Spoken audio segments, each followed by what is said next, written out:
Seruan NTT Merdeka menurut saya lahir dari pemikiran yang terlalu sempit bahkan.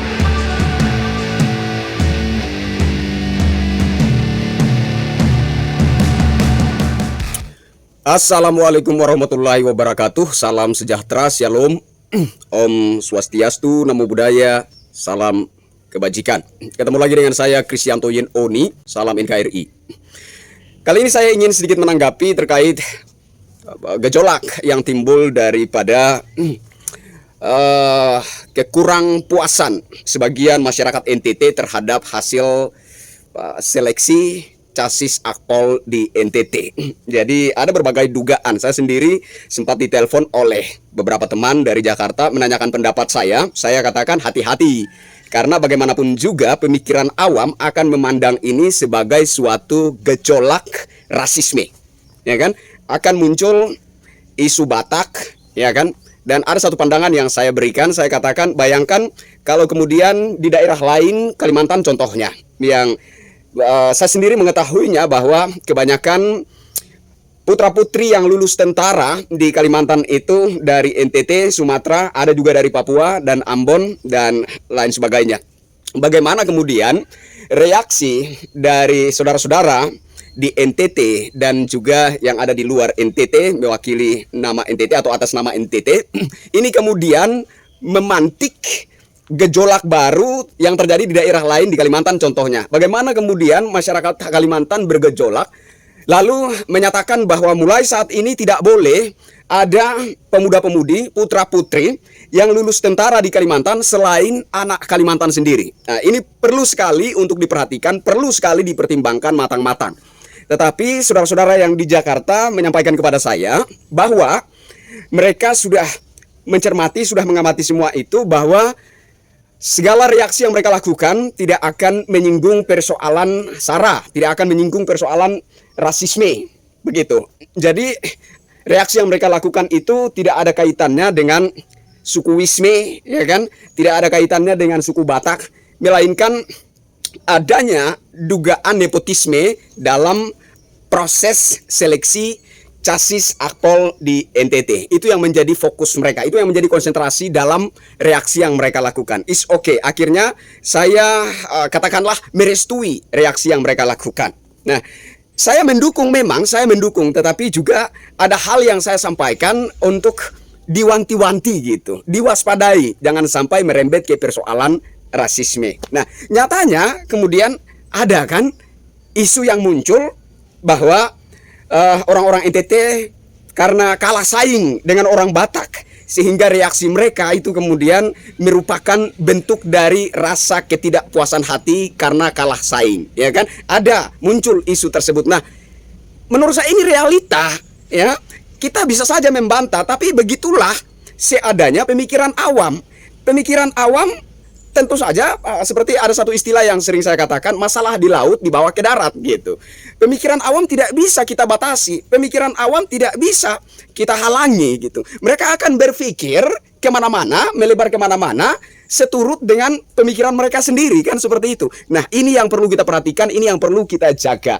Nah, tetapi ada satu hal yang ingin saya kupas di sini, yaitu isu NTT Merdeka. Ya, isu NTT Merdeka yang kemudian menjadi hot isu dalam reaksi saudara-saudara di Jakarta. Begini ya, saudara-saudara ya, silahkan Anda mengkritik siapapun, silahkan. Anda mau mengkritik Kapolri, saya juga mengkritik Kapolri dalam berbagai hal, ya, terutama persoalan penegakan hukum.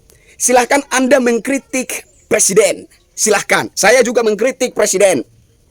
Silahkan Anda mengkritik siapapun, para elit di Republik ini, silahkan. Oke? Sebagai masyarakat, kita memiliki hak demokrasi. Kita memiliki kebebasan berekspresi, kebebasan menyatakan pendapat. Itu dijamin oleh undang-undang. Kecuali ketika Anda sudah memfitnah, menyebar hoax, ya kan? Menyebar ujaran kebencian, disitulah letak kesalahannya. Tetapi selama Anda masih mampu mengontrol diri, mengontrol ucapan Anda, sehingga kritikan Anda itu benar-benar tepat dan tepat juga kepada sasarannya, maka tidak masalah. Anda mau mengkritik siapapun di Republik ini, kita punya hak berekspresi, kita punya hak menyatakan pendapat. Silakan saja. Tapi ketika Anda mulai menyinggung isu NTT merdeka, disinilah saya mulai merasa terusik. Ya, jangan Anda meneriakin suatu statement tanpa suatu pemahaman yang mendalam. Oke? Silakan saja Anda berpendapat, silakan saja Anda mengkritik para elit siapapun di Republik ini menurut sesuatu yang Anda ketahui, menurut sesuatu yang Anda pahami bahwa itu kurang tepat, itu tidak sesuai dengan regulasi aturan yang berlaku dan lain sebagainya. Silakan, tapi jangan Anda teriak-teriak NTT merdeka tanpa satu pemahaman yang mendalam. Anda tidak tahu resikonya seperti apa. Oke, bertahun-tahun kita berteriak, berharap agar saudara-saudara kita di Papua khususnya itu betul-betul bangkit dengan satu semangat cinta yang murni terhadap NKRI, terhadap satu kesatuan Nusantara ini. Lalu sekarang Anda mau mengkritik Polri, spesifiknya Kapolda Nusa Tenggara Timur, soal chassis akpol di NTT itu ya.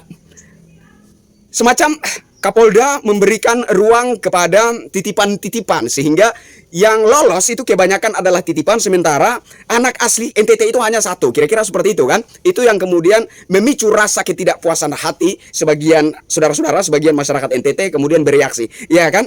Silakan. Kritiklah Kapolri sejauh yang Anda tahu bahwa ada kekeliruan atau ada penyelewengan regulasi aturan yang berlaku. Kritiklah Kapolda Nusa Tenggara Timur sejauh regulasi aturan yang Anda ketahui bahwasanya itu telah melenceng gitu ya. Silakan saja, Anda punya hak. Oke? Kita semua punya hak berekspresi, menyatakan pendapat. Tapi jangan seenteng itu Anda kemudian memunculkan isu NTT merdeka. Ya, Anda mesti pahami sesuatu yang Anda utarakan, Anda mesti pahami apa maknanya. Dan seperti apa kira-kira resiko yang bisa saja muncul dalam isu yang Anda gaungkan tersebut. Anda mesti pahami ya. Tidak bisa ada rasa ketidakpuasan hati tertentu kemudian yang diteriakin adalah merdeka. Kalau seperti ini, seluruh rakyat Indonesia di berbagai daerah menganut pemahaman sempit seperti itu, maka saya pikir kita tidak perlu menunggu lama-lama. Indonesia sudah segera hancur lebur. Ada rasa ketidakpuasan hati tertentu yang diteriakin merdeka. Di Kalimantan, masyarakat Kalimantan ada rasa ketidakpuasan hati tertentu yang diteriakin Kalimantan merdeka. Di Maluku misalkan saudara-saudara kita di sana ada rasa ketidakpuasan hati tertentu, baik itu terhadap aparat maupun terhadap pemerintah yang diteriakin merdeka. Di Papua juga demikian, NTT juga demikian. Maka saya pikir kita tidak perlu menunggu lama-lama untuk Indonesia ini hancur lebur. Dan apakah Anda tahu resikonya? Apakah Anda sudah memahami? Apakah Anda sudah mengerti resiko seperti apa yang akan muncul kemudian? Anda yang sudah punya akses yang luas, Anda mungkin aman-aman saja. Tapi bagaimana kemudian jika terjadi gejolak besar-besaran dan yang menjadi korbannya di sini adalah masyarakat awam yang tidak ada kait-mengaitnya dengan segala aksi reaksi yang kalian lakukan. Ini perlu diperhatikan, perlu dipertimbangkan matang-matang. Oke? Intinya saudara-saudara, saya karena saat ini lebih fokus kepada persoalan kasus Vina Cirebon yang menurut saya, ini yang selalu saya tentang, yaitu drama penegakan hukum, ya kan? Saya merasa penting sekali untuk fokus ke sini. Jadi bukan berarti saya tidak peduli dengan reaksi yang saudara-saudara lakukan, ya. Bukan saya nggak peduli, saya juga peduli. Dan apabila sekiranya memang ada ketidakadilan di sana, maka itu merupakan hal yang layak kita perjuangkan. Jadi saya juga peduli dengan hal tersebut. Tetapi untuk saat ini saya sementara fokus dengan dilema persoalan kematian Vina Cirebon. Ini juga menyangkut penegakan hukum, ya kan? Karena menurut saya, kalau ini kita biarkan, ya terus-terusan terjadi seperti ini, drama penegakan hukum, ya kan? Proses penegakan hukum yang syarat dengan skenario.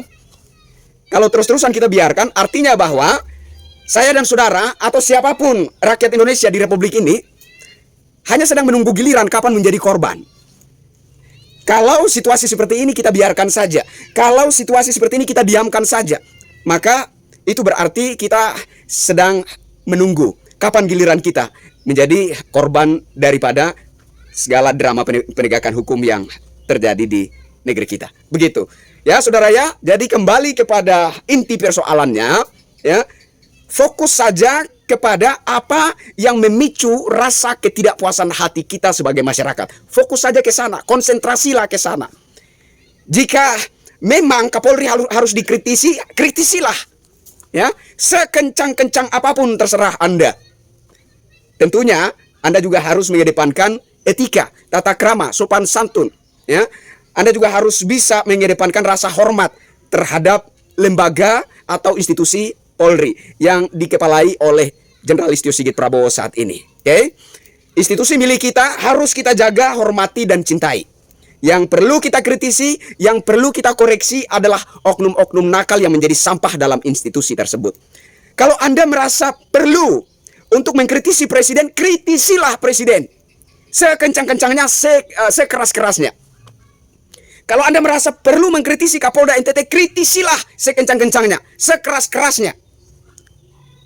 Dengan tetap mengedepankan etika, toto kromo, menghormati mereka sebagai aparat penegak hukum. Jangan ada rasa ketidakpuasan hati tertentu yang diteriakin merdeka. Mau jadi apa republik ini kalau semua anak bangsanya memiliki pemahaman yang sempit seperti itu?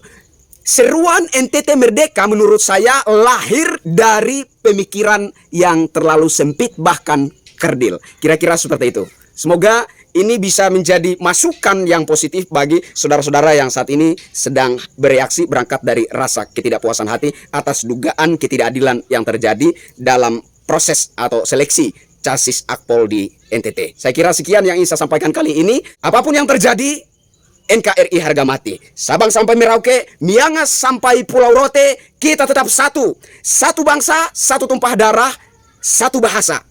Indonesia. NKRI harga mati. Tidak ada tawar-menawarnya. Saya Krisyanto Yanoni, sampai ketemu lagi dengan saya di tayangan berikutnya. Wassalamualaikum warahmatullahi wabarakatuh. Salam sejahtera, shalom.